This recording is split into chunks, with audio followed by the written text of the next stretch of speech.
dengar selalu terus lagu pujian semua bagi nama penebus. Gloria,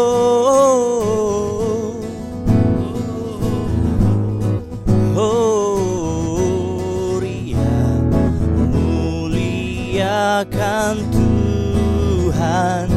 Gloria,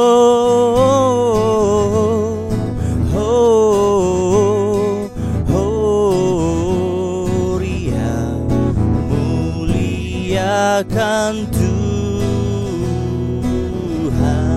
Yo, haleluya. Akhirnya kita ketemu dalam Ngobras Live Natal bersama saya Yosuayan, dan seperti biasa dengan narasumber kita Bapak Pendeta Ezra Soru. Akhirnya kita bisa Natalan live. Shalom Pak Ezra, gimana kabarnya? Ya, puji Tuhan, baik. Salam Natal buat semua.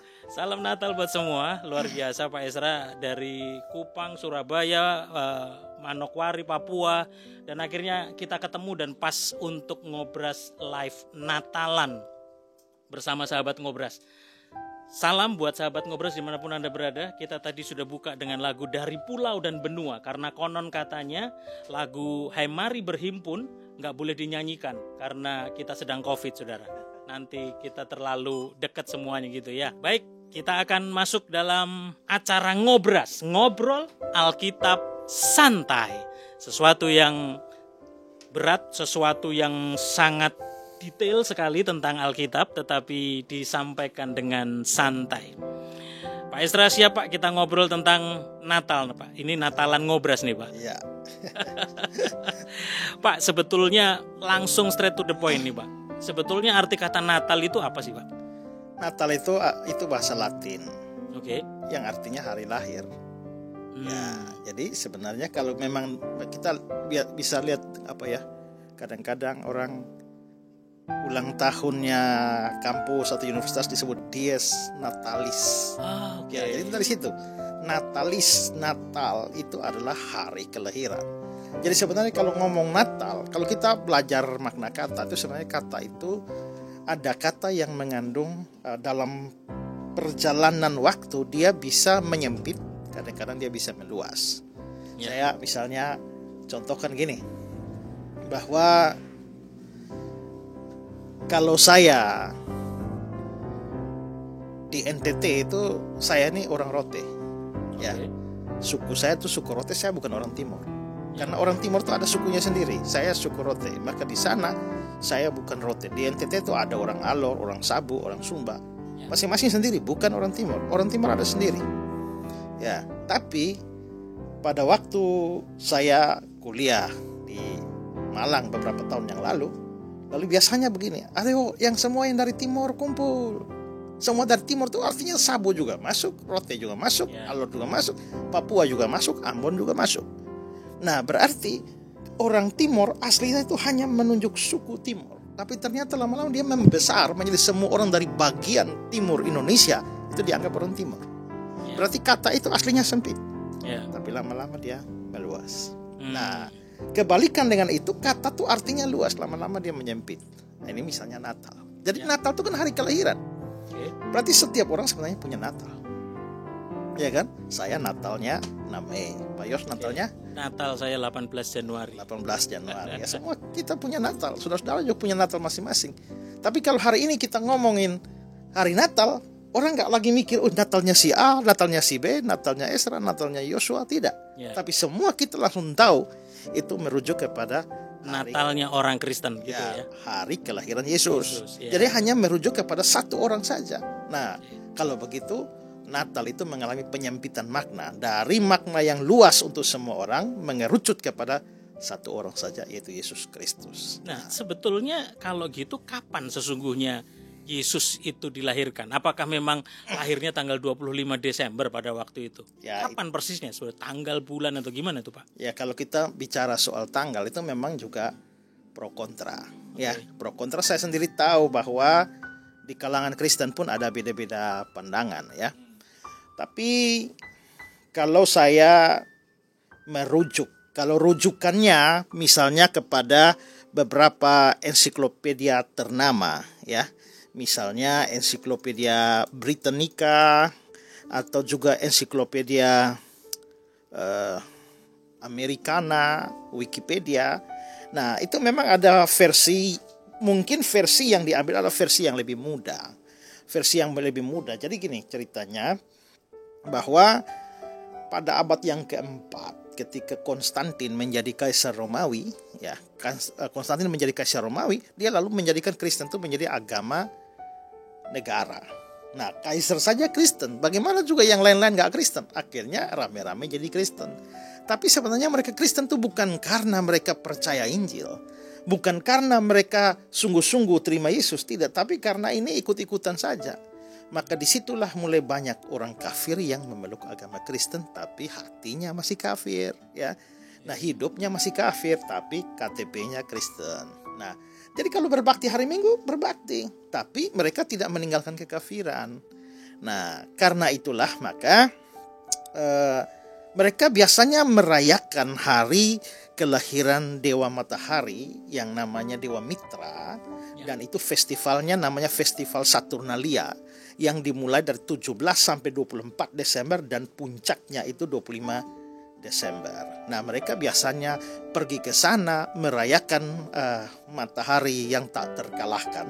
Lalu mereka punya ciri adalah mereka nyalakan lampu-lampu lilin-lilin di pohon-pohon. Nah, gereja merasa bahwa ini sesuatu yang tidak benar, yang perlu dicegah. Karena itu sudah dicegah, tapi mereka tetap juga ke sana. Akhirnya gereja memikirkan bahwa kita juga orang kayaknya butuh perayaan. Kita bikin juga perayaan.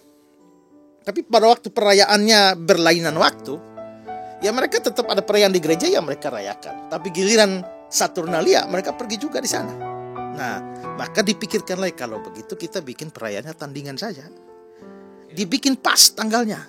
Supaya kamu milih mau Saturnalia atau mau di gereja. Ya, dibikin pas, semuanya dibikin menjadi kelihatannya menjadi cocok. Jadi misalnya ini, di sana mereka rayakan, orang kafir merayakan tanggal berapa? 25 Desember. Kita juga bikin 25 Desember. Kedua, mereka merayakan siapa? Dewa Matahari. Kita punya Tuhan sendiri, Yesus Kristus. Apa yang mereka rayakan? Hari kelahirannya. Kita juga rayakan hari kelahiran Tuhan kita. Terus mereka bikin apa? Mereka menghias pohon-pohon. Kita juga hias pohon. Tapi kita punya makna lain. Karena ini pohon evergreen, maka ini simbol hidup kekal. Ya. Lalu mereka bikin apa lagi? Mereka nyalakan lampu lilin-lilin di situ. Kita juga nyalakan lilin sebagai simbol bahwa Yesus Kristus adalah terang dunia. Nah, jadi dari asal usul seperti itu, lalu muncul kebiasaan Natal. Misalnya ya, saya berikan beberapa kutipan misalnya ya dari Britannica, ensiklopedia. Alasan mengapa Natal sampai dirayakan pada tanggal 25 Desember tetap tidak pasti. Tapi paling mungkin alasannya adalah orang-orang Kristen mula-mula ingin tanggal itu bertepatan dengan hari raya kafir Romawi yang menandai hari lahir dari matahari yang tak terkalahkan. Hari raya ini merayakan titik balik matahari pada musim dingin, di mana siang hari kembali memanjang dan matahari mulai naik lebih tinggi ke langit. Jadi kebiasaan yang bersifat tradisional yang berhubungan dengan Natal telah berkembang dari beberapa sumber sebagai akibat bertepatannya perayaan kelahiran Kristus dengan perayaan kafir yang berhubungan dengan pertanian dan matahari dan pertengahan musim dingin. Nah, tanggal 25 Desember dianggap sebagai hari kelahiran dewa misterius bangsa Iran yang bernama Mitra, sang surya kebenaran. Itu dalam Britannica, ya. Juga kalau kita melihat, saya berikan kutipan dari Insinyur Herlianto, ya. Dia bilang, pada tahun 274 di Roma dimulai perayaan hari kelahiran matahari pada tanggal 25 Desember sebagai penutup festival Saturnalia 17-24 Desember. Karena di akhir musim salju, matahari mulai menampakkan sinarnya pada hari itu. Menghadapi perayaan kafir itu, umat Kristen umumnya meninggalkannya dan tidak lagi mengikuti upacara itu. Namun dengan adanya kristenisasi massal di masa Konstantin, banyak orang Kristen Roma masih merayakannya, sekalipun sudah mengikuti agama Kristen. Kenyataan ini mendorong pemimpin gereja di Roma mengganti hari perayaan kelahiran matahari itu menjadi perayaan kelahiran matahari kebenaran, dengan maksud mengalihkan umat Kristen dari ibadah kafir pada tanggal itu, kemudian menggantinya menjadi perayaan Natal. Pada tahun 336, perayaan Natal mulai dirayakan tanggal 25 Desember sebagai pengganti 6 Januari. Ketentuan ini diresmikan Kaisar Konstantin yang saat itu dijadikan lambang Raja Kristen. Perayaan Natal kemudian dirayakan di Antioquia 375, di Konstantinopel 380, di Alexandria 430, kemudian menyebar ke tempat-tempat lain. Nah, itu dari beberapa sumber itu Mungkin ya. karena itu ya Pak ya, munculnya tuduhan dan beberapa kalangan bahwa wah, Natal tanggal 20 Desember itu sebetulnya merayakan kelahiran Dewa Matahari gitu. Ya. Apakah itu munculnya? Karena ada latar belakang kafir seperti itu, lalu beberapa gereja tidak mau merayakan Natal. Tapi mereka kalau lihat cerita tadi, sebenarnya dipaskannya itu dengan hari raya kafir bukan supaya orang Kristen mendekat pada kekafiran, tapi sebaliknya supaya mencegah orang Kristen ikut perayaan kafir. Jadi dibuat semacam perayaan tandingan untuk mencegah orang Kristen ke kafir. Hanya saja saya mungkin perlu tambahkan sedikit bahwa beberapa perkembangan terkini, saya misalnya saya tidak terlalu ingat ya, tapi mendengar penjelasan Pak Bambang Nursena yang juga sangat menguasai sejarah terkait dengan Natal. Bahkan ini kan yang saya ngomong ini kan abad 4, tapi beliau merujuk kepada sumber-sumber yang lebih tua lagi, bahwa katanya ada data-data sejarah dari bapak-bapak gereja yang menunjukkan bahwa memang Natal 25 Desember dan ya ada perayaan Natal yang pernah dilakukan 25 Desember. Apakah ini bertentangan? Ya menurut saya enggak. Justru kalau seandainya memang data lebih tua ada 25 Desember, artinya bahwa data abad 4 yang saya jelaskan tadi itu ya kita mempunyai data yang lebih kuat lagi. Ya. Dan itu terpatahkan gitu. Ya, Tapi ya. ada satu lagi Pak, tuduhan pada kekristenan karena tentang Yesus dilahirkan tanggal 25 Desember itu, satu hal yang perlu diingat, terjadinya pembunuhan anak-anak oleh Herodes, dan kelahiran Yesus itu seakan-akan nih, seakan-akan kan apakah kita sedang merayakan kematian bayi-bayi yang dibunuh oleh Herodes pada waktu itu? Ya. Apa tanggapan Pak Esra? Ya enggak lah. Pertama, bahwa Yesus lahir itu tidak bertepatan dengan Herodes bunuh anak-anak dong. Ya. Karena Herodes membunuh anak-anak itu kan berdasarkan informasi yang dia dapat dari orang Majus. Orang Majus datang itu bukan pada saat Yesus dilahirkan. Coba kalau lihat mengapa dia Herodes suruh bunuh anak-anak di bawah 2 tahun. Ya.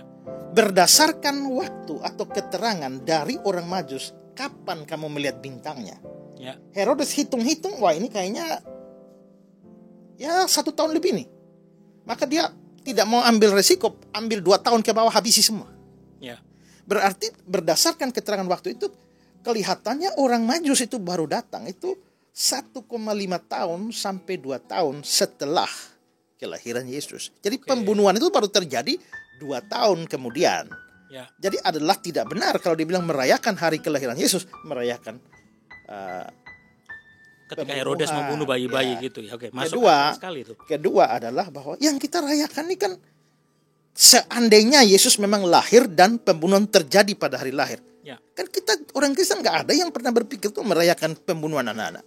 Ya. Nah, sekarang kalau Pak Yos misalnya contoh aja ya.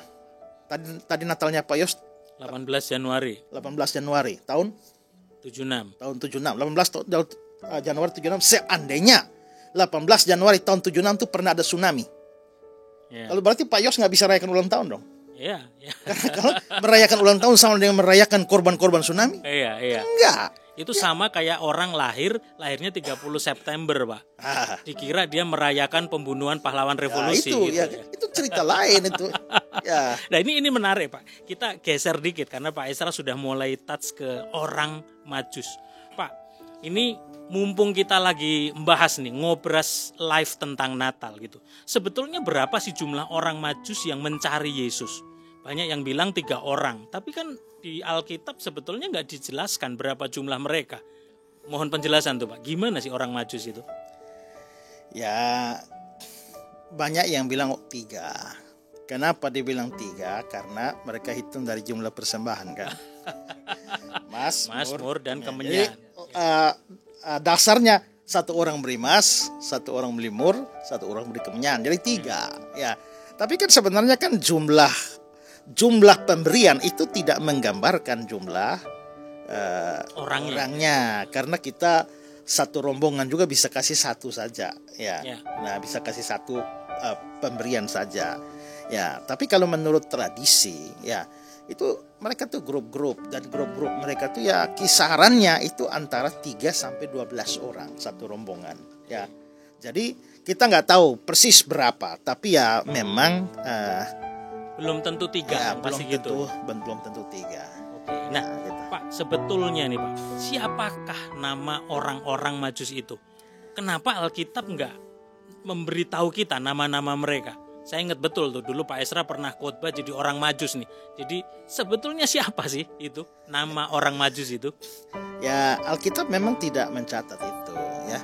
Alkitab tidak mencatat itu, dan mengapa Alkitab tidak mencatat? Kita ingat bahwa Alkitab itu hanya mencatat hal-hal yang dianggap penting bagi kita. Oke. Ya, dianggap penting bagi kita. Nah, kalau Alkitab sampai tidak mencatat, ya itu artinya dianggap tidak penting bagi kita.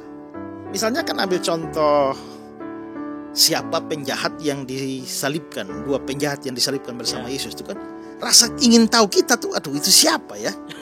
Terus kita kepengen tahu, tapi kalau Alkitab nggak mencatat itu ya berarti sudah memang tidak dimaksudkan untuk diberitahu kita, dan itu tidak penting ya, tidak penting.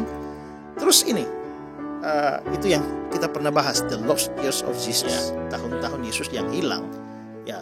Umur 13 sampai 29 Yesus di mana? Kok nggak ada laporan apa-apa? Nah, kita punya alasan yang sama. Kalau hal itu dianggap penting dan berkenaan dengan keselamatan kita, pasti dicatat. Tapi kalau tidak dicatat, ya artinya memang tidak berkenaan dengan atau tidak penting bagi kita. Ya, hanya memang tradisi. Kalau tradisi mengatakan bahwa mereka itu adalah Baltasar, Melkior, dan Gaspar. Ya. Nah, 3 orang kan dari tradisi kan bilang 3. Jadi dari latar belakang ada dibilang bahwa mereka dari timur. Ya. Nah, timur ini kan harus timur Yerusalem ya. Timur bukan Kupang ya? Bukan. Itu juga penting itu Pak. Karena ada orang yang kadang-kadang juga menyedihkan pemahaman nih. Saya kemarin baru dari Papua ya. Dan ngobrol-ngobrol di sana kan di sana tuh kan ada grup Science Kids. Yang mana mereka menganggap bahwa mereka tuh turunan Israel yang hilang. Lalu cara nafsir mereka yang sama seperti kilat menyambar dari timur. Demikianlah. Waduh. Mereka menafsirkan timur itu apa? Nah, timur di dunianya timurnya dunia itu Indonesia. Timurnya Indonesia itu Papua. Ya, jadi Yesus akan datang dari Papua. Itu kan juga ada aneh-aneh. Kalau orang Majus itu betul dari Kupang, dari timur Pak. Dia bawanya bukan Mazmur Kemenyan, tapi bawanya CI. Aduh. Nah, kalau gitu sebetulnya orang Majus itu berasal dari daerah mana dan siapa mereka sesungguhnya? Ya, itu Baltasar tadi itu. Nah, kalau timur Yerusalem ya itu kira-kira dari wilayah Persia. Oke. Ya, wilayah Persia, tapi ada juga yang berkata bahwa itu 3 orang itu dari mewakili 3 wilayah timur. Ya, jadi ada dari Persia, ya, ada dari Mesopotamia, ada dari India. Ya, makanya siapa Baltasar itu dianggap itu dari India. Tapi siapa mereka? Mereka ini sebenarnya adalah, kalau ceritanya penjelasannya mungkin harus panjang gitu ya. Tapi kalau ringkasnya adalah mereka itu adalah semacam kaum imam atau rohaniwan. Ya, kaum agamawan yang sedikit tersingkir dalam agama timur ya. Tersingkir dalam urusan politik. Lalu akhirnya mereka mengundurkan diri dari dunia politik, dunia ramai, membaktikan diri kepada agama. Sehingga mereka tuh menjadi imam-imam, lalu juga bisa ahli-ahli perbintangan. Ya, itulah sebabnya mereka bisa melihat bintang-bintang itu. Ya. Nah, karena mereka ahli perbintangan, mereka ahli ilmu pengetahuan, ahli pengobatan, ahli filsafat. Nah, ini menarik nih. Ya. Kalau gitu kita geser tentang bintangnya nih setelah orang Majus. Jadi bintangnya itu tuh bintang apa sih Pak sebetulnya yang dilihat orang Majus tuh? Ya, kalau bintang ini nih memang ya, kalau mau ringkas saja kita bilang bahwa itu bintang mujizat lah ya. Karena sukar untuk dideteksi apa ya. Ada yang mengatakan bahwa itu konjungsi planet. Ya, konjungsi planet. Nah, apa itu konjungsi planet? Itu adalah situasi di mana planet-planet itu berdekatan dan membentuk satu garis lurus. Ya. Nah, jadi itu ada teori bilang itu adalah konjungsi. Hanya persoalannya adalah Kalau itu adalah konjungsi planet, ya itu rasanya aneh karena ini cukup bertahan cukup lama loh. Ya. Sedangkan bintangnya yang dilihat oleh orang Majus itu bertahan cukup lama. Kalau kita melihat tadi setelah waktu yang kita lihat, Kan ngikutin terus gitu. ngikutin terus ya. Ada yang menganggap itu supernova, ya. Oke. Nah, supernova itu adalah planet yang meledak karena kehabisan energi sampai meledak. Dan pada tanggal 10 Oktober 1604 itu sementara Kepler, ya, itu mengamati hubungan antara Jupiter dan Saturnus, lalu terdapat dalam konstelasi Sagittarius tiba-tiba muncul sebuah bintang sejarah Jupiter dan di antara Jupiter dan Saturnus. Lalu Kepler mulai menghitung. Ya, dia mulai menghitung bahwa kejadian serupa itu terjadi setiap hampir 800 tahun sekali. Dan kalau itu dihitung mundur-mundur, maka itu kira-kira pernah terjadi supernova itu pada tahun 7 sebelum Masehi. 7 sebelum Masehi. 7 sebelum Masehi. Nah, lalu akhirnya Kepler lalu menghitung itu sehingga ringkas cerita dia membuat sebuah buku, ya, De Stella Nova in Pede Serpentary, yang dari situ dia mengatakan bahwa dia percaya bahwa yang terjadi itu tahun 7 diperkirakan tahun kelahiran Yesus, ya. Tahun kelahiran Yesus 7 sebelum Masehi, sehingga dia lalu menduga bahwa ini adalah supernova. Hanya ya keberatannya adalah bahwa supernova itu biarpun dia meledak kelihatan begitu terang, tapi sukar untuk membayangkan dia bisa terus berada selama 1 tahun lebih, ya, 1 tahun lebih, ya. Ada juga yang mengatakan ini meteor, ya. Meteor itu benda langit yang juga mengelilingi matahari ketika dekat dengan bumi tertarik oleh gravitasi bumi, ya. Nah, lalu akhirnya muncul seperti bola api, tapi lagi-lagi keberatannya juga kayak tadi itu, ya. Nah, pandangan lain yang mungkin bisa lebih diterima itu adalah ini adalah sebuah komet. Ya, ini adalah sebuah komet. Komet itu nanti kemudian hari disebut sebagai komet Halley. Ya. Kenapa? Karena yang menemukan komet itu adalah Edmund Halley. Ya. Nah, itu penjelasan dia mengatakan bahwa dari dia mengungkapkan data sejarah bahwa hampir setiap peristiwa penting yang terjadi di dunia timur itu ditandai dengan kemunculan komet ini, ya. Nah, dan dari perhitungan-perhitungan munculnya misalnya ya pada waktu Julius Caesar mati itu ada seperti itu, ya. Lalu dihitung mundur beberapa peristiwa komet yang muncul, dihitung mundur. Ternyata dia memang sifatnya periodik. Ya. Sekian tahun sekali. Kalau dihitung mundur, maka ya dari hitungan itu dia akhirnya pernah terjadi satu komet tahun 8 sebelum Masehi. Ya. Nah, kalau yang tadi kan 7 ini 8 sebelum Masehi. Dan kita ingat bahwa perhitungan tahun kelahiran Yesus itu adalah antara 8 sampai 6 sebelum Masehi. Nah, jadi ini lalu diduga sebagai bintang Bethlehem itu. Tapi terlepas daripada itu, ya mungkin kita jauh lebih aman. Kita mengatakan ini memang bintang spesial yang supranatural, ya, yang memang sengaja Tuhan bikin untuk menuntun orang-orang Majus yang ahli-ahli perbintangan itu, sehingga membawa mereka kepada Kristus yang dilahirkan. Ya, jadi menurut saya jauh lebih aman lah kita menyebut ini sebagai sebuah peristiwa mujizat ketimbang kita mereka-reka ini apa.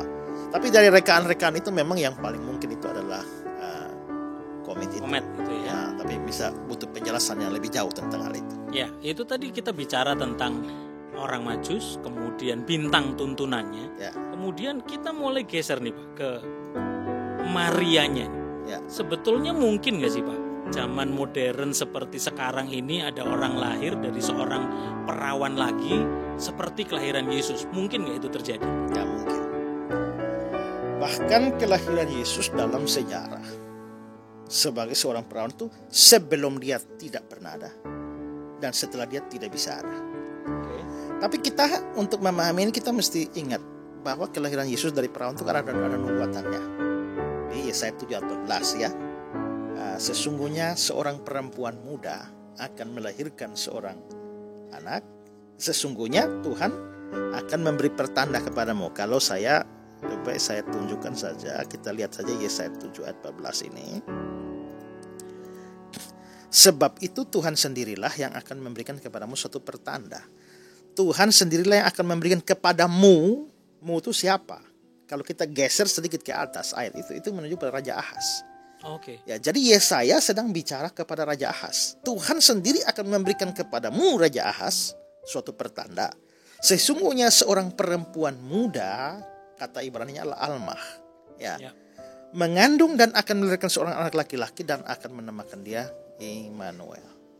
Nah, kalau kita lihat di dalam Injil Matius, begitu Matius kelahiran Yesus, dia langsung kutip ayat ini kan. Nah, itu berarti bahwa ayat ini sebenarnya nubuatan ke depan. Nah, ini Yesaya ini 750 tahun sebelum Yesus lahir. Berarti 750 tahun sebelumnya ada nubuatan. Ya. Tapi kalau ini memang hanya nubuatan kepada Yesus, jadi aneh, Pak. Kenapa? Karena Tuhan sendiri akan memberikan pertanda bagimu, kepadamu Ahaz. Kalau itu merujuk pada Yesus yang baru 750 tahun akan datang, terus tanda itu relevan bagi Ahaz apa? Ya. Gak bisa. Itu berarti harus ada seorang perempuan muda zaman Yesaya, ya, yang melahirkan anak. Ya, baru relevan dengan tanda untuk Ahaz. Nah, kalau begitu sudah harus ada seorang perempuan, sudah harus ada satu kelahiran ajaib dong pada zaman Yesaya. Ya. Tapi kalau sudah ada, berarti Yesus tidak spesial dong. Ya. Nah, itu masalahnya. Nah, gini. Sebenarnya kalau kita belajar nubuatan itu, kita akan bertemu dengan satu ciri nubuatan. Tidak semua nubuatan seperti itu, tapi ada nubuatan yang mempunyai penggenapan ganda. Ya, penggenapan ganda, ya. Nah, ada penggenapan ganda dari sini, lalu penggenapan ganda. Nah, itu berarti harus ada satu penggenapan di zaman Yesaya. Ya. Lalu penggenapan gandanya pada Yesus. Tapi kalau begitu, memang apakah ada seorang perawan yang melahirkan seorang anak zaman Yesaya? Tidak. Kenapa? Karena kata Ibrani Almah itu bisa dua pengertian. Bisa perempuan muda yang perawan atau perempuan muda yang sudah menikah. Nah, pada waktu penggenapan pertama zaman Yesaya itu pasti merujuk pada seorang perempuan muda yang sudah menikah. Tapi pada waktu Matius mengutip ayat ini, dia menggunakan kata parthenos. Ya, kata parthenos itu seorang perawan. Ya, jadi rupanya ayat ini pada penggenapan pertama seorang perempuan sudah menikah, tapi masih muda melahirkan seorang anak. Pada penggenapan keduanya seorang perawan itu melahirkan Yesus. Nah, setelah itu tidak bisa ada lagi. Kenapa? Karena ini syarat juru selamat dong. Ya. Nah, kalau ada maka dia bisa jadi juru selamat kedua. Dan juru selamat tidak ada lagi yang kedua. Hanya Yesus jadi satu-satunya, dan ke depan sampai akhir zaman tidak bisa ada orang yang lahir secara ajaib seperti Gitu ya. Yesus. Baik, kita akan masuk lebih dalam lagi tentang Alkitab, karena sesuai acaranya ngobrol Alkitab santai. Ngopi dulu, Pak. Ya. Kita akan kembali dengan pertanyaan dari dasar Alkitab. Seorang anak telah lahir untuk kita, seorang putera diberikan,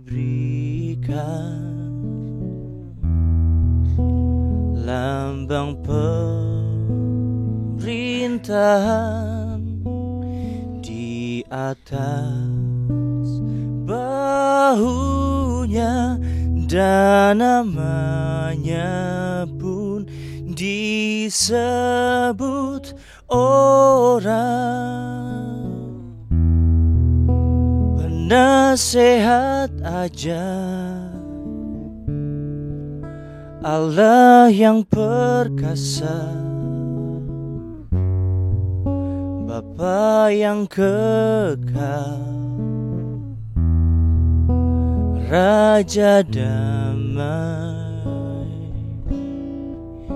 Sambutlah Dia, Yesus Tuhan, Juru Selamat dunia. sahabat Ngobras dimanapun Anda berada, kami sudah tampung begitu banyak pertanyaan-pertanyaan di kolom komen live YouTube kita selama ini. Pak Ezra siap jawab ya Pak ya? Ya. Jadi beberapa pertanyaan-pertanyaan yang selama ini, aduh kita udah sibuk sekali nih Pak, sambil mikir nyari ayat gitu kita ngobrol, nggak sempet nih baca komen-komen kita nih Pak. Ya. Nah ini ada beberapa pertanyaan yang kita selipkan di dalam Natal Ngobras Live hari ini. Pertanyaannya Pak, saya mewakili beberapa pertanyaan ngobraser kita ini Pak. Salah satunya ada dari Randy Wijanarko. Shalom Pak, tadi disampaikan bahwa manusia diselamatkan karena iman, bukan karena perbuatan baik. Perbuatan baik adalah buah dari keselamatan. Nah pertanyaannya, bila orang yang sudah beriman sungguh-sungguh kepada Tuhan Yesus, lalu sudah pernah melakukan perbuatan baik, tetapi di masa hidupnya ada kalanya masih sering berbuat dosa, apakah dampak dosa terhadap orang beriman itu? Apakah dosanya itu dapat menghilangkan keselamatannya? Jika tidak menghilangkan keselamatan orang itu, apakah dampak dosa yang diperbuat oleh orang beriman? Terima kasih atas penjelasannya dari Randy Wijanarko. Silakan Pak Ezra. Ya, sebenarnya itu pengalaman kita semua kok. Ya. Semua kita ini kan tiap hari berdosa. Ya, walaupun kita sudah percaya, nggak ada orang percaya sudah percaya Yesus terus nggak berdosa lagi. Kita masih banyak dosanya tiap hari. Ya, makin mengerti firman lebih detail. Cobalah kasihilah Tuhan Allahmu dengan segenap hatimu. Siapa di antara kita yang segenap hatinya, jiwanya, pikirannya mengasihi Tuhan, akal budinya. Dari satu itu saja kita sudah dosa banyak itu ya. Nah, tapi kita yang menjadi jaminan bagi kita itu adalah bahwa waktu Yesus menebus kita itu dia menebus dosa kita seluruhnya. Ya. Kalau dia hanya menebus kita sampai pada waktu kita percaya lalu besoknya tergantung kita masuk neraka kita semua. Ya. Nah, kalau kita melihat di 1 Yohanes 1 ayat 9, jika kita mengaku dosa kita, Dialah setia, Dia akan mengampuni segala kesalahan kita, menyucikan kita dari segala pelanggaran, segala. Lalu di 1 Yohanes 2 ya, 1 Yohanes 2 ayat 1 dan 2 itu bilang begini. Anak-anakku, hal ini kutuliskan kepada kamu supaya kamu jangan berbuat dosa. Jangan. Namun jika seorang berbuat dosa, nah artinya tahu dong bahwa kita tidak boleh berdosa, tapi ternyata ya kita bisa jatuh. Ya. Pada waktu itu apa yang harus kita ingat? Ingatlah, kita mempunyai seorang pengantara pada Bapa, yaitu Yesus Kristus yang adil. Dan Dia adalah pendamaian untuk segala dosa kita. Ini kan bicara, namun jika seorang berbuat dosa, ini berarti dosa yang akan datang. Ya. Dan Dia adalah pendamaian untuk segala dosa, termasuk dosa yang akan datang itu. Itulah sebabnya tidak ada satu dosa pun bisa membuat kita kehilangan keselamatan kita. Ya, karena semua sudah. Pada waktu Yesus di atas kayu salib dia bilang sudah genap, sudah selesai. Makanya semua selesai. Seandainya dia bilang hampir selesai, atau sebagian besar telah selesai, itu habis kita. Ya. Nah, jadi dosa tidak bisa menghilangkan keselamatan kita. Terus bagaimana kita berdosa? Kalau dosa tidak menghilangkan keselamatan, terus orang muncul, kalau begitu enak dong berbuat dosa. Ingat, dosa tidak menghilangkan keselamatan bagi orang yang sungguh-sungguh percaya. Tapi kalau dalam pikiran kamu masih ada, kalau begitu enak dong berbuat dosa, itu bukti kamu belum percaya. Ya. Karena kalau kamu betul-betul percaya, pikiranmu, hatimu dibaharui, maka kamu tidak mempunyai keinginan untuk mempermainkan kasih Allah. Kamu justru punya kerinduan untuk menyenangkanmu, senangkanmu. Kamu rindu menyenangkan, tapi kenyataannya bisa jatuh, gitu. Jadi kalau ada pikiran untuk wah enak dong kalau begitu, itu tanda kamu tidak akan selamat. Itu tanda kamu bukan orang percaya. Ya, kalau kamu orang percaya, kamu bisa berbuat dosa dan itu menyedihkan kamu. Ya. Nah, terus apa dampak bagi kita kalau kita sudah percaya tapi berbuat dosa? Ya, pertama adalah sudah pasti damai sejahtera hilang. Ya. Nah, kita tidak mungkin ada damai sejahtera.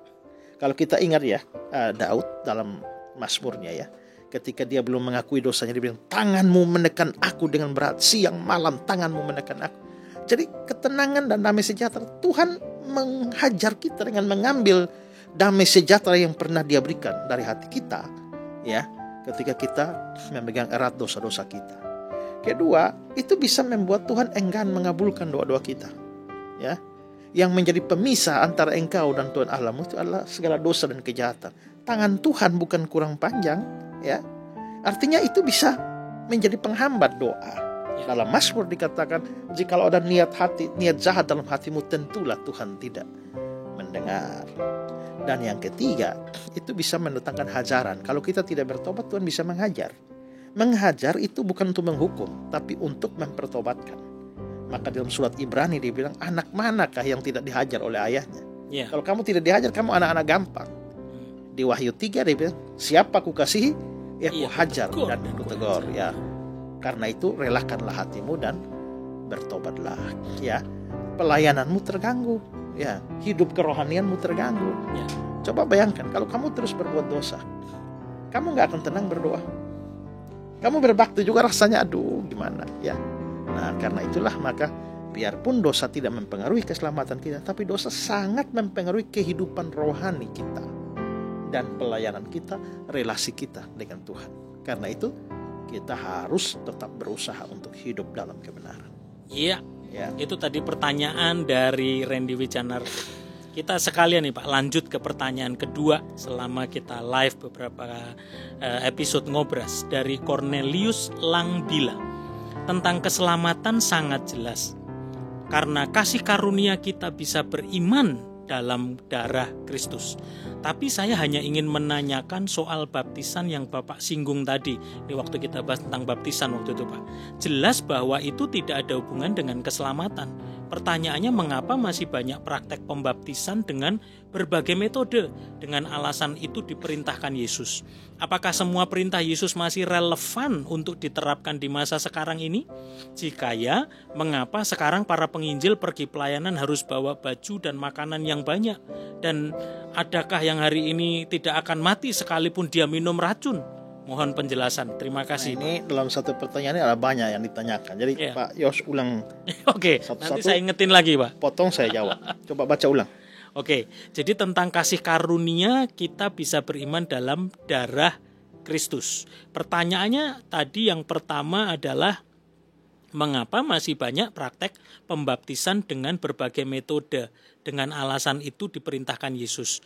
Apakah semua perintah Yesus masih relevan untuk diterapkan? Gitu. Ulang yang pertama tadi. Tentang baptisan dulu nih Pak. Ya, kenapa macam-macam? Ya karena memang kandungan arti dari kata baptis itu memang luas. Kita harus sadar bahwa dalam Alkitab tuh kadang-kadang satu kata bahasa asli dia punya arti di Indonesia tuh banyak. Ya. Kadang-kadang ada banyak kata asli, tapi di Indonesia hanya satu. Nah, itu kadang-kadang dia berkebalikan begitu. Nah, kata baptis itu kan kata bapto. Ya, baptiso kata kerjanya itu punya artinya tuh banyak. Ya, punya artinya tuh banyak. Bisa mandi, bisa membersihkan, bisa mencuci, bisa memerciki, bisa menyelamkan, merendam, ya, mencelupkan. Itu semua mengandung itu. Ya, kita tidak ada waktu untuk menunjukkan semua itu. Tapi pokoknya itu satu kata punya makna ganda. Jadi kalau satu orang mau pilih, itu kan diperintahkan baptis. Karena baptis punya 5 arti ya. Yang satu mau pilih ya pakai arti pertama, arti kedua, arti ketiga, ya semua ya sama aja. Gitu. Tapi intinya sebetulnya itu udah masuk ke dalam ruang tafsir gitu loh. Gitu ya. Jadi tidak ada yang ini sesat, ini salah, itu tidak sebetulnya. Sebenarnya kalau hanya berbeda pada cara baptisan nggak ada yang salah. Ya, nggak ada yang sesat di situ. Tapi kalau itu dikaitkan dengan keselamatan. Nah, disitulah. Kalau tidak dipercik nggak selamat. Kalau tidak diselam nggak selamat. Nah, itu baru berurusan dengan keselamatan. Kesesatannya di situ. Ya. Pertanyaan kedua, apakah semua perintah Yesus masih relevan untuk diterapkan di masa sekarang ini? Tergantung perintah yang mana, ya. Karena ada perintah-perintah yang Yesus perintahkan itu tidak dimaksudkan untuk berlaku seterusnya, tapi untuk sementara waktu. Misalnya dia bilang, dia utus murid-murid suruh beritakan Injil, jangan belok ke jalan bangsa lain. Ya, pergilah kepada domba-domba yang hilang dari Israel saja. Nah, itu dijadikan oleh mualaf siapa, saya lupa tuh ya. Dia bilang, nah itu berarti bahwa Yesus datang hanya untuk orang Israel saja, tidak boleh orang Indonesia percaya Yesus. Nah, itu memang awalnya begitu, ya. Karena Yesus mau konsentrasi dulu kepada orang Yahudi. Jangan dulu belok ke bangsa lain. Nah, belakangan sebelum naik ke surga dia bilang, jadikanlah semua bangsa muridku. Jadi itu diperluas, jangan kata lain yang melarang murid-murid belok ke bangsa lain itu sudah dianulir dengan yang baru, yakni untuk semua bangsa. Jadi lihat dulu perintahnya Yang mana? yang mana. Oke, kita akan lanjut dengan pertanyaan yang lain supaya cepat dari Kristo Victor Kombuno. Apakah jika tidak memberikan persepuluhan keselamatan bisa hilang, Pak? Nah itu sesat itu. Ya, itu Sesat. bukan hanya salah. Ya. Ya, kalau bilang tidak beri persepuluhan, tidak diberkati atau tidak diberi persepuluhan, kamu misalnya akan sakit atau apa, ya itu salah. Tapi kalau sudah dikaitkan dengan keselamatan itu sudah sesat itu. Ya, persepuluhan tuh nggak ada urusan dengan keselamatan. Ya, kalau beri persepuluhan lalu saya selamat, itu namanya saya selamat karena saya berbuat baik. Ya. Berarti saya selamat karena perbuatan saya. Usaha kita. Ya, gitu. Jadi adalah salah kalau menghubungkan persepuluhan dengan keselamatan. Ya, sahabat Ngobras, kalau mau penjelasan lebih detailnya langsung cari search aja di podcast Berani Belajar Kebenaran Sejati, podcast saya dengan Pak Esra pada waktu yang sebelumnya. Lanjut Pak, jadi persepuluhan itu dari penghasilan bersih atau penghasilan kotor? Dari Robin Huta Barat. Harus bersih dong. Ya, karena kalau kotor lama-lama modalnya habis. Kita kan kasih modal, kita dapat keuntungan hari ini ya atau bulan ini. Nah, kita mengambil persepuluhannya dari keuntungan bersih kita. Ya, seperti kita berikut lagi kita bisa kerja, kalau itu dikuras terus akhirnya habis itu. Ya, iya. Ya, jadi harus dari penghasilan bersih. Apalagi kalau orang dagang gitu Pak, karena ada gereja yang mengajarkan nilai-nilai seperti itu gitu loh. Kasih yang terbaik dulu buat Tuhan, dari kotor dulu dong. Wah itu yang terbaik itu tidak harus dari jumlah. Iya. Ya kan, yang terbaik itu kan dari berapa yang dihasilkan.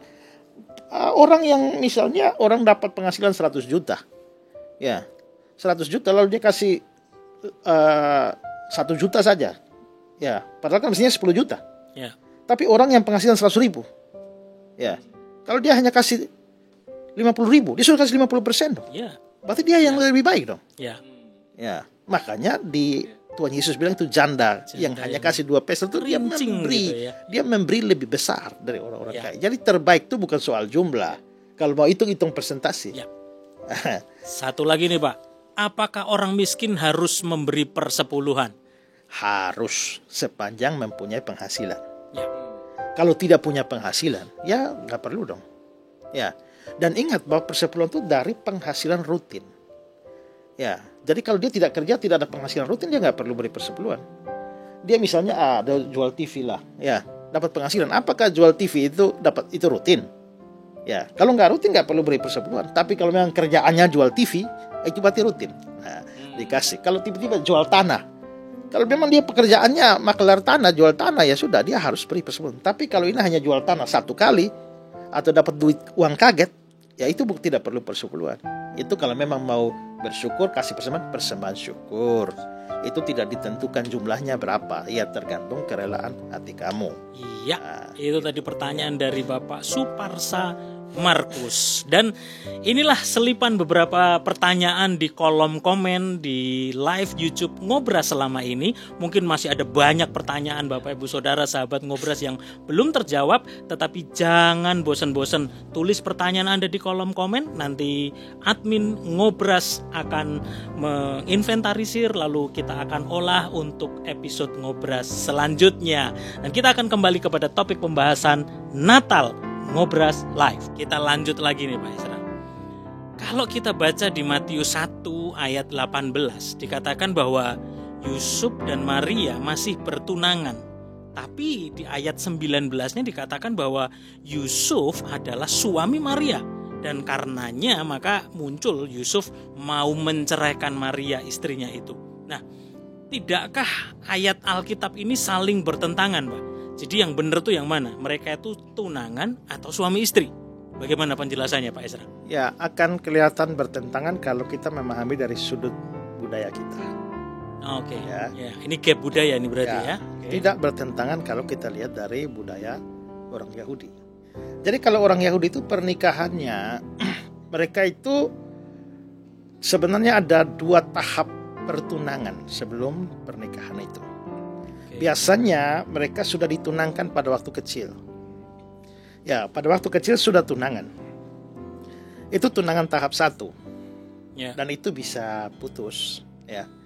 Lalu tunangan tahap 2 dianggap ketika mereka sudah cukup dewasa. Ya. Tunangan tahap 2 itu mereka sudah dianggap suami istri.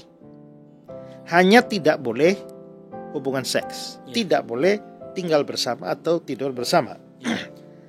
Tapi itu sudah dianggap suami istri. Dan kalau pisah pada masa itu tetap dianggap cerai.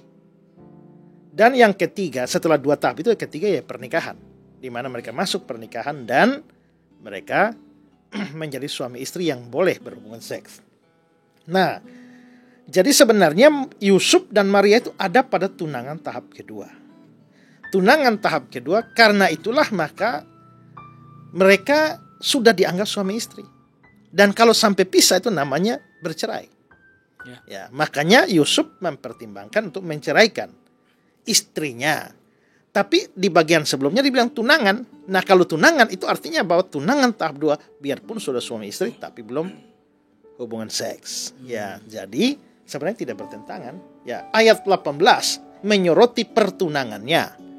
Ya, tapi ayat 19 itu menyoroti status pertunangan di mana dianggap suami istri, ya, dan perpisahan itu adalah perceraian. Jadi kalau lihat budaya Yahudi ya tidak ada soal dong. Jadi memang ke budaya pada waktu itu gitu Pak ya. Sehingga sekalipun tunangan istilahnya dalam terjemahan Indonesia Pak, Alkitab kita ngomong seakan-akan mau menceraikan gitu Pak ya. Tapi ada satu pertanyaan lagi gini Pak. Kalau memang toh Yesus itu bisa dikandung dari pekerjaan Roh Kudus lewat seorang perawan. Mengapa bukan melalui perawan yang belum ada tunangan aja sekalian, repot amat gitu loh. Mengapa Yusuf harus dilibatkan? Saya ini kasihan sama Yusuf nih Pak. Dia seakan gak punya fungsi apa-apa gitu untuk menghadirkan Yesus di dalam kandungan Maria. Bahkan dia cuma jadi korban, jadi yang disalahkan gitu. Kenapa gak pilih perawan siapa saja gitu? Akan sukar bagi kehidupan Yesus selanjutnya. Kenapa itu Pak? Karena gini, bahwa Yesus itu kita tahu bahwa orang Yahudi itu berada atau sangat hidup dengan budaya patrinial, paternalistik, di mana seorang laki-laki itu penting, dan juga dari mana dia berasal itu penting. Nah, sekarang kita melihat bahwa secara manusia Yesus memang adalah anak atau buah rahim dari Maria, buah rahim dari Maria. Tapi kalau dia tidak mempunyai kaitan dengan seorang ayah jasmani, maka dia tidak bisa diterima pada masyarakat itu. Apalagi dia ini kan Mesias ini. Mesias ini yang harus berhubungan dengan generasi-generasi sebelumnya itu dari mana datangnya itu? Datangnya dari Daud sana itu dari mana? Nah, karena itulah maka dibutuhkan seorang ayah yang legal, bukan ayah biologis tapi ayah legal, ayah secara hukum. Nah, dan ingat bahwa Yesus itu raja. Nah, raja tuh harus bisa ditelusuri silsilah kerajaannya itu dari mana dia. Dan seorang raja Israel itu harus punya hubungan dengan Daud. Nah, kalau ini tanpa kaitan, dia memang dengan Maria loh. Tapi kalau dia bukan jalur ayahnya dari Daud, dia gak bisa jadi raja. Maka kalau kita membaca di dalam Lukas 3 ayat 23, ketika Yesus memulai pekerjaannya, ia berumur kira-kira 30 tahun dan menurut anggapan orang dia adalah anak Yusuf, anak Eli, menurut anggapan orang. Jadi artinya bahwa orang-orang taunya dia tuh memang anak dari Yusuf. Itu penting. Tapi gini kan Pak, masalahnya bagaimana Yesus bisa disebut anak Daud padahal dia nggak ada hubungan darah secara langsung turunan Daud gitu kan sebetulnya kan? Karena langsung dari seorang perawan Maria, tidak ada unsur dari darah Yusuf dan leluhurnya gitu. Nah, siapa bilang nggak ada? Nah itu kebanyakan orang tidak memahami itu. Kalau mengapa coba pikir, mengapa sampai perlu ada 2 silsilah Yesus? Satu dicatat di dalam Injil Matius pasal 1, satu di Lukas pasal 3. Dan silsilahnya kalau dilihat itu berbeda. Berbeda. Kenapa? Sederhananya karena Matius demi kepentingan Yesus, tekanan Yesus sebagai raja, dia mencatat silsilah Yesus dari jalurnya Yusuf. Tapi Lukas itu menyoroti kemanusiaan Yesus. Maka dia menyoroti silsilah Yesus dari jalur Maria. Nah, karena itulah maka kalau kita melihat ke atas itu silsilah itu, walaupun silsilahnya itu beda, tapi perpisahannya itu nanti pada waktu Daud. Ya. Kalau kita melihat misalnya di dalam Matius 1 ya, Matius 1. Ini silsilah itu agak terbalik karena kalau Matius ya, Matius itu dia mulai dari Yesus baru dia naik ke atas. Kalau Lukas itu dia dari atas, tidak, kalau Matius dia dari atas lalu turun ke bawah. Ya, jadi mulai Abraham, lalu Ishak, lalu Yakub, terus dari atas ke bawah, itu Matius. Kalau Lukas itu dia balik dari Yesus, anak ini, anak ini, anak ini. Tapi kalau kita lihat di Matius 1 ayat yang ke-6, ya, Isai memperanakan Raja Daud. Daud memperanakan Salomo dari istri Uria. Salomo memperanakan Rehabiam dan seterusnya. Berarti habis Daud, Salomo. Ya. Gitu. Nah, lalu terus sampai Yesus. Ya, sampai Yesus. Tapi kalau kita lihat versi Lukas, itu Lukas 3 ayat 31.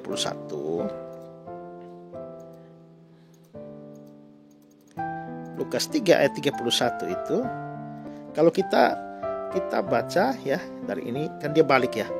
Anak Melea, anak Mina, anak Matata, anak Natan, anak Daud. Berarti kalau dilihat dari atas habis Daud, Natan. Kalau yang Matius tadi habis Daud, Salomo. Itu artinya perpisahan terjadi di sana, di mana Yesus itu, Daud itu punya dua anak, Salomo dengan Natan. Nah, jalurnya Yusuf itu habis Daud itu ke Salomo, turun Yesus. Tapi dari silsilah versi ibu Maria itu habis Daud, Natan. Oh, oke. Habis Natan baru terus sampai Yusuf, Maria. Ya. Ya, Yusuf ayahnya Maria. Secara urut-urutan dari papa mama semuanya keturunan Daud gitu. Ya, jadi keturunan Daud. Jadi Yesus berdarah Daud. Ya. Secara biologis dari jalur mamanya. Oke. Tapi dia keturunan Daud secara legal dari jalur Yusuf. Wow. Makanya ini Yusuf harus perlu terlibat dong.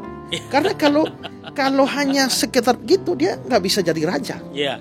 Ya, nggak bisa jadi raja. Wow, sahabat Ngobras, kita mesti ngeh nih sekarang nih. Jadi secara struktur, secara pembuktian Alkitabiah itu jelas sekali gitu ya. Jadi supaya peran Yusuf itu betul-betul memang kalau Alkitab menulis namanya pasti itu sesuatu yang penting. Ya. Gitu ya. Memang ada banyak problem tentang perbedaan-perbedaan silsilah ini ya. Ya. Seorang ustadz itu pernah menyerang ini, namanya Ustadz Firanda Andirja. Ya, dia pernah serang ini, tapi saya bantah dia, saya debat dengan dia dan saya jelaskan sedetail-detailnya, termasuk yang hal-hal yang pelik-pelik, perbedaan-perbedaan itu. Ya, nah, saudara boleh lihat di YouTube itu, ya cari saja dengan keyword Ezra Soro Firanda Andirja. Pasti saudara akan ketemu beberapa seri tanggapan saya pada dia, jelaskan semua ini secara detail. Ya. Perbedaan silsilah versi Matius dan versi Lukas. Iya. Jadi karena ini Ngobras live Natal, tadi kita udah membahas tentang orang Majus, bahas tentang bintangnya, bahas tentang Maria, lalu Yusufnya. Kita langsung ke konklusi dari Natal itu sendiri secara global gitu Pak. Karena Natal adalah saat di mana Allah menjelma menjadi manusia. Memangnya mengapa sih Pak Allah harus menjadi manusia? Ya. Itu penting pertanyaan itu. Allah menjadi manusia. Ya. Tapi jangan bertanya mengapa Allah berubah menjadi manusia, ya. Karena Allah nggak bisa berubah menjadi bukan Allah. Ya. Ya. Sekali Allah ya harus tetap Allah, ya. Amen. Allah punya sifat tak berubah. Jadi pada waktu Natal itu dia bukan dari Allah berubah jadi manusia, berhenti jadi Allah sekarang jadi manusia. Itu yang seringkali disalahpahami oleh banyak orang agama lain, lalu bilang, wah kalau Allah jadi manusia surga kosong dong. Iya, makanya banyak pertanyaan bagaimana mungkin Allah berubah jadi manusia. Bukankah salah satu sifat Allah tidak berubah? Itu yang selalu dikejar. Memang Allahnya tidak berubah. Ya. Tapi waktu inkarnasi atau waktu Natal itu dia ketambahan manusia. Ketambahan hakikat manusia, makanya dia Allah manusia. Jadi dia Allah sekarang ketambahan manusia. Ya. Tapi kealahan ini memang nggak pernah berubah. Ya, tetap dari dulu sekarang selamanya begitu. Ya. Tapi kenapa perlu kok mengambil hakikat manusia dan menjadi manusia? Ya, ini terkait penting dengan penebusan kita. Karena kita orang berdosa ini kan harus binasa. Ya, kecuali ada juru selamat. Ya. Tapi nggak bisa sembarang orang jadi juru selamat. Ya, minimal 2 syarat diperlukan juru selamat itu. Yang pertama, juru selamat itu harus manusia, karena yang berdosa manusia. Ya, maka yang harus membayar hutang dosa itu manusia. Ya. Kedua, juru selamat itu tidak boleh berdosa satu pun, tidak boleh. Karena satu dosa itu sudah maut itu. Upah dosa, bukan upah dosa-dosa, ya, upah dosa maut. Roma 6 ayat 23. Nah, jadi kalau sampai juru selamatnya berdosa satu saja, juru selamatnya mesti maut, mengalami maut atau masuk neraka. Ya. Nah, ya kalau juru selamatnya sudah masuk neraka, juru selamat butuh juru selamat. Ya. Dan dia sudah nggak layak jadi juru selamat. Jadi harus manusia, tapi tidak boleh berdosa. Ya. Nah, mencari 2 syarat ini saja susah. Kenapa? Karena semua kita ini kan keturunan Adam dan otomatis berdosa. Ya. Jadi kita tidak mungkin menghasilkan, di dunia ini tidak mungkin menghasilkan manusia yang tanpa dosa. Ya. Di surga sana juga ada, ya, ada yang tidak berdosa. Ada malaikat, ya, ada Tuhan yang tidak berdosa. Ya. Nah, kalau begitu, masalahnya malaikat di surga atau juga Allah itu kan, ya memang tidak berdosa, tapi kan bukan manusia. Ya. Jadi di sini ada manusia tapi berdosa semua. Di sana ada yang tidak berdosa tapi bukan manusia. Nah, terus bagaimana? Ya sudah, bagaimana kalau yang tidak berdosa itu jadi manusia? Maka Allah menjelma jadi manusia. Kenapa bukan malaikat saja? Kan malaikat juga tidak berdosa. Ya, kalau itu hanya malaikat, maka ini yang penting ini bukan hanya mati loh, tapi nilai kematiannya mempunyai kuasa tak terbatas untuk menebus manusia. Nah, itu tidak mungkin bisa didapat oleh malaikat. Karena itu harus Allah sendiri. Dia jelma jadi manusia. Nah, pada waktu dia jelma jadi manusia, dia kan tidak hilang Allahnya. Karena dia tidak hilang Allahnya, maka sifat sucinya masih ada. Maka dia tetap suci. Tapi itulah sebabnya dia perlu lahir dari seorang manusia supaya dia betul-betul manusia. Kalau dia tiba-tiba manusia turun dari langit langsung, itu namanya made in heaven. Ya. Padahal dia tidak bisa disebut sebagai buah rahim Maria. Ya. Itu namanya dia kayak bayi tabung yang dibikin di surga terus masuk. Jatuhnya kayak Mr. Bean. Ya, gitu langsung. nah, dia nggak akan ada hubungan dengan Abraham, Ishak, Yakub, Daud, ya kan? Tapi ini menurut nubuat dia harus turunan Daud. Berarti dia harus lahir dong dari seorang manusia. Makanya Maria dipilih. Ya, lalu akhirnya dia lahir betul-betul manusia yang mempunyai hubungan dengan manusia-manusia dalam sejarah. Nah, berarti sudah ada manusia nih. Tapi karena dia memang pada dasarnya adalah Allah yang tak berdosa, maka sekarang muncullah satu manusia yang tak berdosa. Nah, maka sekarang sudah ada juru selamat kalau begitu.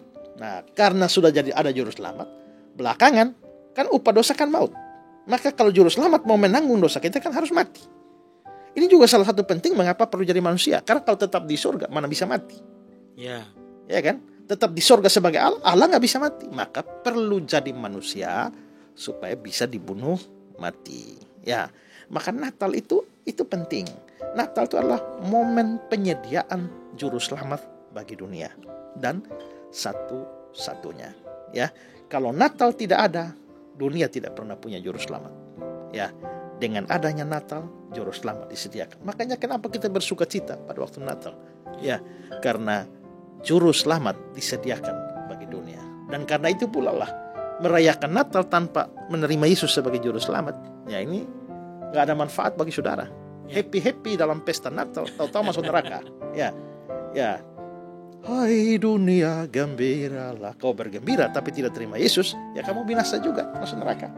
Itulah sebabnya semua yang mendengar acara ini, kita mau merayakan Natal, pastikan bahwa dalam perayaan Natal ini saudara betul-betul sudah mempunyai Yesus sebagai juru selamat. Wow, sebegitu powerfulnya Natal bagi kekristenan gitu Pak ya. Dan kira-kira apa nih Pak dari banyak hal yang kita diskusikan tentang Natal ini, kalau kita peres jadi satu, apa pesan Natal dari Pak Esra buat sahabat Ngobras dimanapun mereka berada, supaya Natal tidak hanya sesuatu yang rutinitas kita lalui setiap tahun, tetapi apa pesan khusus Natal buat sahabat Ngobras dari Pak Esra? Silakan Pak.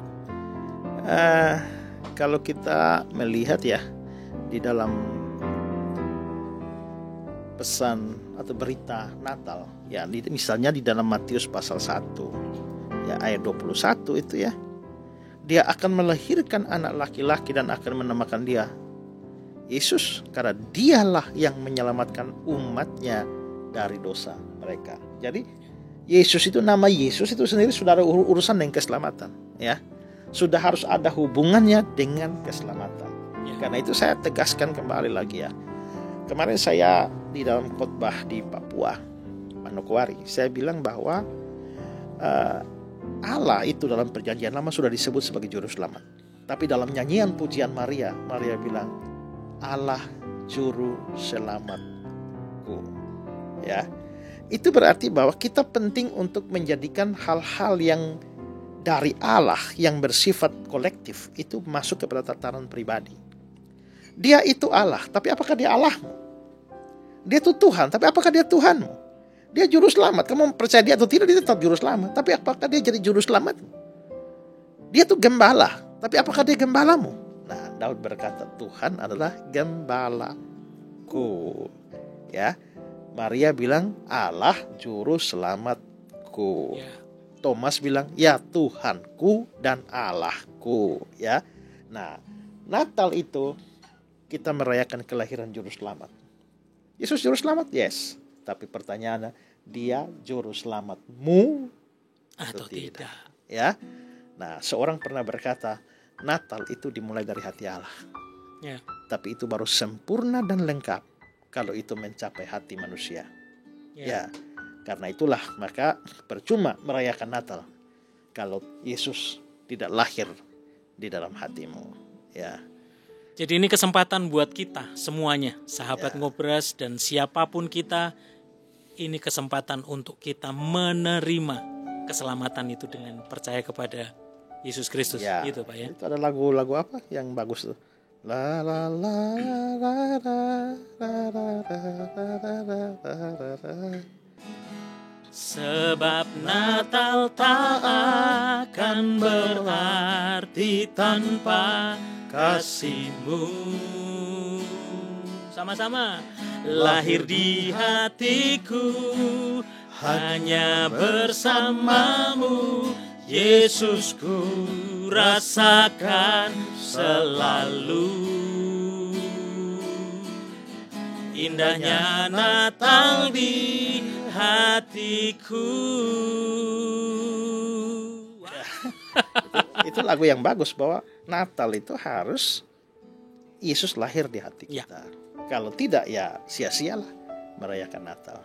Inilah pesan Natal yang sangat kuat sekali. Bukan hanya kita menjalani rutinitas kekristenan kita, tetapi kita mengerti dasar pengajaran, pengetahuan, kebenaran Alkitab mengenai Natal itu sendiri. Dan itu yang lebih penting Pak ya.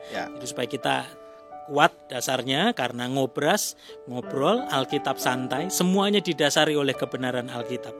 Itu sebabnya sahabat Ngobras dimanapun Anda berada semuanya, mari, ini adalah kesempatan yang terbaik. Percaya kepada Yesus, terima Yesus sebagai juru selamat. Karena Natal itu bicara tentang keselamatan yang Tuhan sediakan buat setiap kita. Niko nanti akan nyanyi, dia lahir untuk kami, dia mati untuk kita semuanya, dan memberikan keselamatan bagi setiap kita yang percaya kepada dia. Pak Esra, nanti kita tutup dalam doa. Saya akan berdoa dan Pak Esra boleh menaikkan doa berkat buat setiap kita. Dia lahir untuk kami.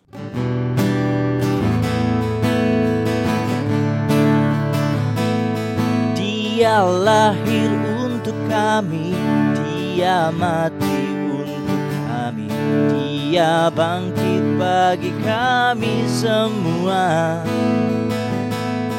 Dia itu Tuhan kami, dia itu Allah kami, dia Raja di atas segala raja. Dia itu firman Allah yang turun ke bumi, yang jadi sama dengan manusia. Dia Yesus sobat kami, Dia Yesus Allah kami, Sang penebus juru selamat dunia. Sahabat Ngobras dimanapun Anda berada, jangan lupa Anda yang selalu setia mengikuti Ngobras bersama saya Yosua Yan dan Bapak Pendeta Esra Soru, jangan lupa subscribe, like, dan komen. Pertanyaan apapun saja kita akan coba olah, kita akan jawab. Mungkin tidak pada episode yang kita sedang sampaikan sekarang, tapi di episode-episode selanjutnya. Jangan lupa untuk terus join Ngobras. Silakan Pak Esra kalau mau sampaikan pesan buat sahabat Ngobras. Mungkin saya perlu sampaikan pada saudara, kalau diminta untuk subscribe, like, jangan berpikir bahwa kami menjadikan itu menjadi cara mencari duit. Tidak, acara ini bukan untuk mencari duit, ya. Nah, kami mau supaya saudara subscribe, supaya ketika kami memberikan konten-konten pengajaran firman Tuhan, saudara pastikan saudara mendapatkan itu dan saudara bisa share ke orang lain. Jadi sebenarnya like dan subscribe ini demi kepentingan saudara, ya, bukan demi kepentingan saya atau demi kepentingan Pak Yos, bukan, ya. Tapi ini semata-mata demi kepentingan saudara, supaya Injil atau firman yang kami beritakan bisa menyebar kepada lebih banyak orang lagi. Ya. Mari kita berdoa bersama-sama. Terima kasih Tuhan buat Ngobras, ngobrol Alkitab santai hari ini. Untuk kami bicara tentang Natal. Kami tidak mau hanya terjebak rutinitas merayakan kelahiran Yesus setiap bulan Desember tanpa pernah kami mengerti sejarahnya dan dasar Alkitabnya. Kiranya melalui program Ngobras ini, ngobrol Alkitab santai, kami boleh mendasari pengertian kami, pengenalan dan pengetahuan kami akan Tuhan, sehingga kami boleh semakin mengenal Tuhan lebih lagi, mempelajari Alkitab lebih lagi, sesuatu yang berat, sesuatu yang mungkin sulit untuk dimengerti, sukar untuk dipahami. Tetapi ketika kami boleh mendiskusikannya, mengobrolkannya dengan santai, boleh menjadi sebuah pengetahuan dan pengenalan Tuhan yang lebih lagi bagi setiap kami. Terima kasih Tuhan, Kau pakai hamba-Mu yang sudah menjadi saluran berkat buat setiap kami. Pak Esra sudah menjadi saluran bagi sahabat Ngobras dimanapun berada, untuk kami boleh semakin belajar akan kebenaran firman Tuhan. Terima kasih Tuhan buat kebenaran Alkitab mengenai Natal hari ini dalam pembahasan Ngobras hari ini. Kami bersyukur Tuhan buat apa yang kami dengar, dan kami percaya firman-Mu tidak tertabur di tanah yang berbatu, tetapi tertabur di tanah yang subur dan tumbuh berbuah berkali lipat ganda dalam hidup kami. Sahabat Ngobras, mari angkat kedua tangan-Mu, terima berkat yang datang dari Tuhan. Kiranya anugerah dari Tuhan Yesus Kristus, Putra Natal itu, dari Sang Bapa yang mengutusnya, dan dari Roh Kudus yang memungkinkan Natal itu terjadi dalam sejarah, menyertai saudara sekalian dari sekarang ini sampai selama-lamanya. Amin. Amin. Puji nama Tuhan. Terima kasih Pak Esra atas waktunya. Shalom, selamat Natal dan Tahun Baru. Tuhan Yesus memberkati. Bye.